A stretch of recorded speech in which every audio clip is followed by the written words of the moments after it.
Hello बच्चों, let's read this question. The question says, if omega is equal to alpha plus iota beta where beta is not equal to 0 and z is not equal to 1, satisfy the condition that omega minus omega conjugate into z divided by 1 minus z is purely real, then the set of value of z is.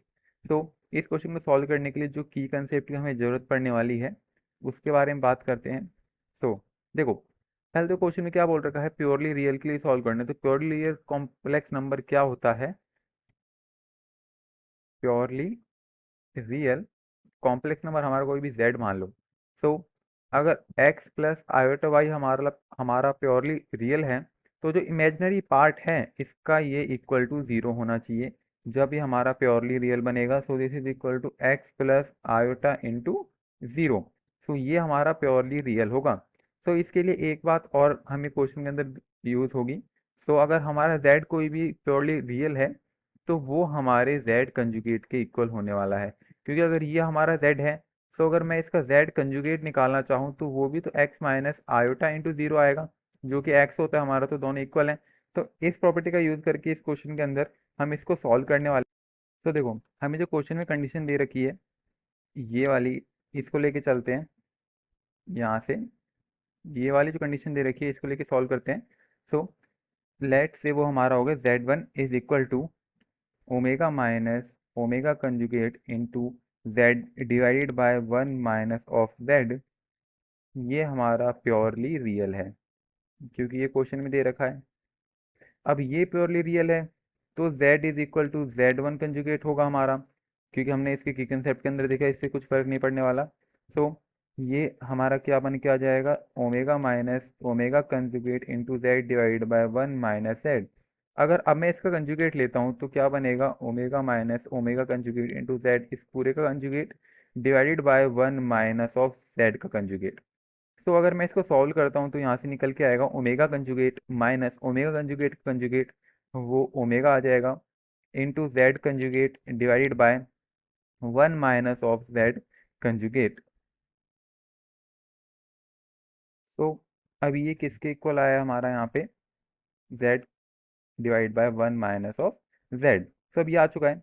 अब इन दोनों को cross multiply करके जब solve करेंगे तो यहाँ पे निकल के आएगा ओमेगा माइनस, एक मिनट, तो वहाँ पे हमारा क्या निकल के आता है, omega minus omega into Z conjugate minus omega conjugate into Z plus omega conjugate into Z conjugate.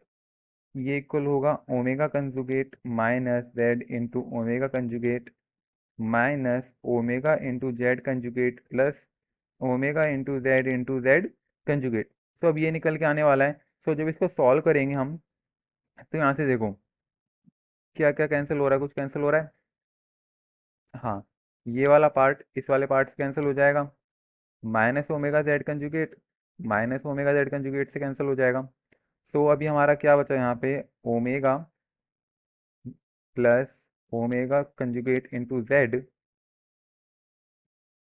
Into Z conjugate is equal to omega conjugate plus omega into Z conjugate. So इनको जब एक side लेके लिखेंगे हम तो यहाँ से क्या निकल के आएगा, omega minus omega conjugate plus, इसको उधर लेके आते हैं, यहाँ से हमारा z into Z conjugate common आ जाएगा। तो z into Z conjugate common आने के बाद omega conjugate minus of omega बचेगा यहाँ पे इज इक्वल टू ज़ीरो। और हमको पता है हम z इंटू जेड कंजुगेट को मॉड ऑफ z भी लिख सकते हैं। तो यहाँ से omega minus of omega conjugate plus omega conjugate minus of omega into magnitude of Z square is equal to zero. So अभी इसमें से अगर हम इनको कॉमन लें, माइनस, इसमें से माइनस कॉमन लेके इसमें से ओमेगा माइनस ओमेगा कंजुगेट को हम कॉमन लेते हैं तो क्या बचेगा यहाँ पे, ओमेगा माइनस ओमेगा कंजुगेट, यहाँ पे वन बचेगा, यहाँ पे minus of magnitude of Z square is equal to zero. तो यहाँ पे ये बचने वाला है।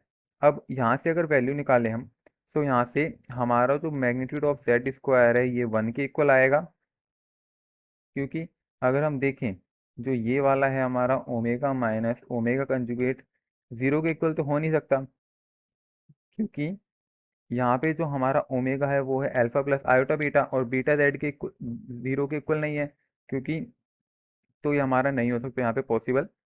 तो ये नॉट इक्वल टू जीरो रहेगा यहाँ पे। इसकी वजह से मैंने आपको बताया, क्योंकि हमारा जो बीटा है वो नॉट इक्वल टू जीरो है, तो इसकी वजह से जो हमारे मॉड जेड की वैल्यू है वो वन निकल के आती है।